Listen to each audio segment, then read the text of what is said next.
सुप्रभात। आज हम लोग पढ़ने वाले हैं यशपाल जी की कहानी पराया सुख। पराया सुख कहानी को प्रारंभ करने से पहले हम यशपाल जी का जीवन परिचय जान लेते हैं। यशपाल जी का जन्म 3 दिसंबर 1903 को फिरोजपुर छावनी पंजाब में हुआ था। इनकी प्रकाशित रचनाएं हैं दादा कॉमरेड, देशद्रोही, दिव्या, पार्टी कॉमरेड, मनुष्य के रूप, अमिता, झूठा सच, तेरी मेरी उसकी बात, अप्सरा का श्राप, क्यों फंसे आदि। इनके प्रमुख कहानी संग्रह हैं पिंजरे की उड़ान, फूलों का कुर्ता, बोलने की भूल, उत्मी की माँ, वो दुनिया, खच्चर और आदमी, भूख के 3 दिन, अभिशप्त।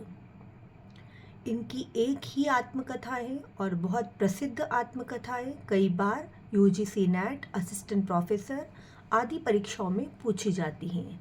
इनकी आत्मकथा का नाम है सिंहावलोकन।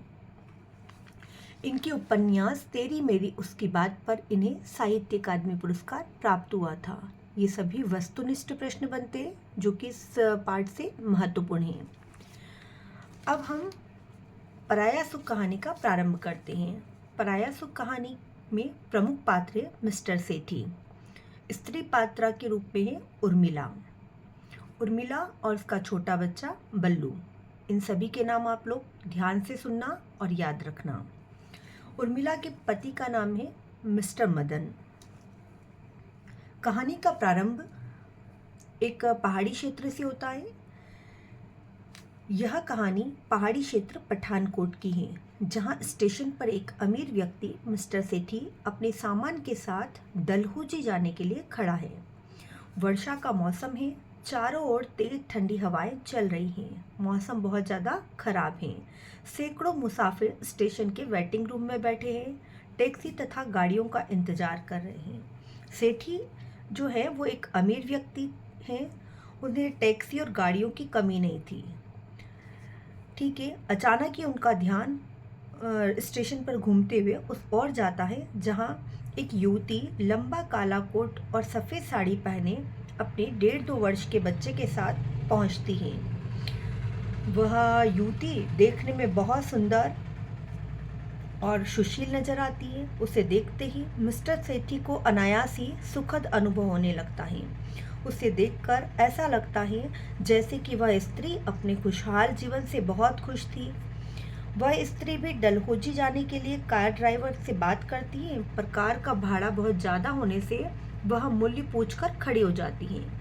मिस्टर सेठी मन ही मन इस बात को भांप जाते हैं। वह समझ जाते हैं कि कार का भाड़ा ज़्यादा होने से वह दे नहीं पा रही है तथा सस्ती सवारी ढूंढ रही है। मिस्टर सेठी फिर कार ड्राइवर से कहते हैं कि तुम्हारे भी कुछ पैसे बन जाएंगे, यदि तुम्हें एक सवारी और लेनी हो तो ले लो, मुझे कोई ऐतराज़ नहीं।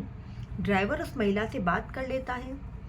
वर्षा तेज होने और पहाड़ी का रास्ता बंद न हो जाए इस डर से वह महिला, जो उर्मिला है, मिसेस मदन के नाम से जानी जाती है, वह सेठी के साथ कार में बैठने की हाँ कर देती है। सेठी स्वयं पूरी गाड़ी का किराया देते हैं और ड्राइवर के साथ अगली सीट पर बैठ जाते हैं तथा रास्ते में जो महिला है उससे बातचीत करते हैं। उर्मिला के बच्चे से बात करने लगते हैं तथा बच्चे के स्पर्श से सेठी को अचानक एक सुखद अनुभव होता है। वह अपने उनका जो समय निकला है, अपने किस प्रकार बहुत बड़ा ठेकेदार बना और उन पलों को याद करने लगता है। बच्चा उसकी गोद में खेलता रहता है। वह मन ही मन सोचता है कि उसके पास सब कुछ होकर भी कुछ भी नहीं, क्योंकि परिवार का सुख सबसे बड़ा सुख उसे उस दिन लगने लगता है। कार में बालक का सेठी की गोद में बैठना, मस्ती करना उसे बहुत ही आनंद दे रहा था। कुछ ही देर बाद कार के ड्राइवर ने एक जगह का नाम आता है अर्ध मार्ग, डाक बंगले के पास कार रोक दी, क्योंकि ऊपर पहाड़ों में बहुत तेज वर्षा होने से रास्ता बंद हो गया था। वहाँ पर खच्चर वाले, घोड़े वाले और रुके हुए सभी यात्री रास्ता खुलने का इंतजार कर रहे थे। वे दोनों एक डाक बंगले में रुक जाते हैं। उर्मिला एक स्कूल की टीचर थी जिसकी तनख्वाह सिर्फ 60 रुपये महीना थी। वह मिस्टर सेठी और दोनों की बातचीत वहाँ पर प्रारंभ होती है। वह स्वयं को मिसेस मदन के नाम से संबोधित करके मिस्टर सेठी से बात करती है और कहती है कि मिस्टर मदन मिलिट्री अकाउंटेंट के दफ्तर में कर्मचारी हैं जिनकी तनख्वाह कितनी है, 100 रुपये महीना। दोनों काफ़ी देर तक बातचीत करते रहते हैं। अब अगला दिन जो था, मतलब कि वो रात थी, उन्हें वहीं गुजारनी थी। रात में वह वहीं गुजारने के कारण महिला क्या करती, जो डाक बंगले का कमरा होता है उस ओर चली जाती है। बच्चा दोनों के बीच में बार बार बाहर आता है, अंदर आता है, मस्ती करता रहता है। मिस्टर सेठी बारामदे में ही रात भर गुजार देते हैं। मिस्टर सेठी के लिए पैसे, रुपये, ये सब चीज़ें मायने नहीं रखती, लेकिन उन्हें उस दिन लगता है कि असली सुख तो परिवार का सुख होता है जो कि उस महिला को प्राप्त हुआ था। अगले दिन भी उन्हें वहीं रुकना पड़ता है। दोनों की बातचीत होती रहती है। मिसेस मदन का मकान बताती है बातचीत में कि मेरा 4,500 रुपये में गिरवी है, क्योंकि मेरे पति बहुत बीमार हो गए थे और उनकी बीमारी के लिए हमें मकान गिरवी रखना पड़ा। मिस्टर सेठी कहते हैं कि मुझे सूद नहीं चाहिए, मैं आपका मकान छुड़वाना चाहता हूँ, आप चाहें तो आपका मकान छुड़वा लीजिए। उर्मिला उस व्यक्ति की सज्जनता और उदारता से बहुत खुश हो जाती है। दोनों रात भर बातें करते रहते हैं। अगले दिन सुबह वे डलहौजी के लिए निकल जाते हैं तथा डलहौजी पहुँच जाते हैं। दोनों के बीच में कई बार भेंट होती है, मुलाकात होती है और न चाहते हुए भी उर्मिला धीरे धीरे उस आदमी की तरफ आसक्ति महसूस करने लगती है।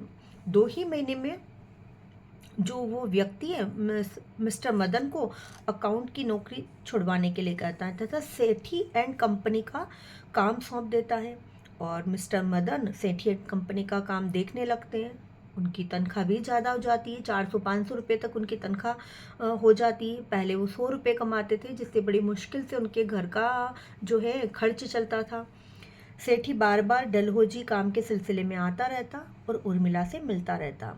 उर्मिला सेठी के मन की बात धीरे धीरे समझ जाती है। सेठी का उसे छूना, उसके लिए उपहार लाना, नए नए वस्त्र लाना आदि उर्मिला को भी मन ही मन अच्छे लगने लगते हैं।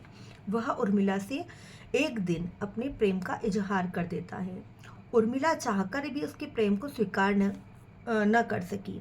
सेठी फिर इस बात से वो मना कर देती है तो माफ़ी मांगकर चला जाता है तथा अपनी सारी जाने से पहले कहता है कि मैं अपनी सारी संपत्ति बल्लू, मतलब कि जो उर्मिला का छोटा 1.5-2 वर्ष का बालक था, उसके नाम करना चाहता हूँ। पर वह एक शर्त रखता है और शर्त में कह देता है कि बल्लू के सिवाय यह संपत्ति किसी और को मत देना, अर्थात कि तुम्हारी कोई और संतान नहीं होनी चाहिए। यही बात उर्मिला का उस पर अधिकार जताना उर्मिला को महसूस होती है। एक दिन अंतिम बार फिर उर्मिला के समक्ष आकर वह अपने प्रेम का प्रस्ताव रखता है।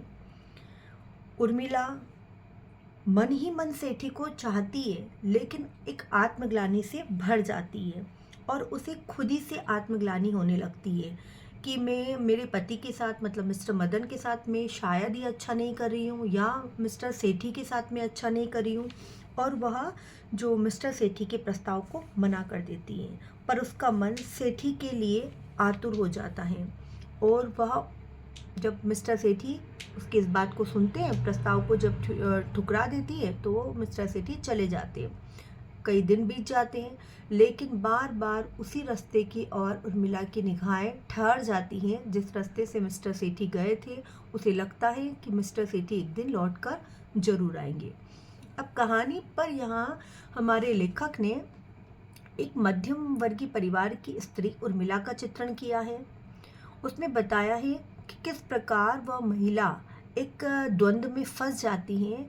वह आधुनिकता को भी अपनाना चाहती हैं, पर आधुनिकता के साथ वह संस्कारों को भी उतना ही महत्व देती हैं।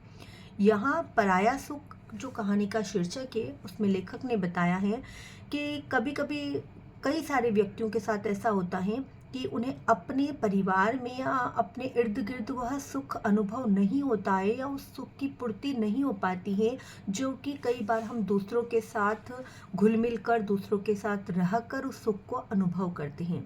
तो यही इस कहानी का शीर्षक था। कहानी आपको पसंद आई होगी यदि कहानी पसंद आई है तो आप लाइक, शेयर और सब्सक्राइब जरूर करना। धन्यवाद।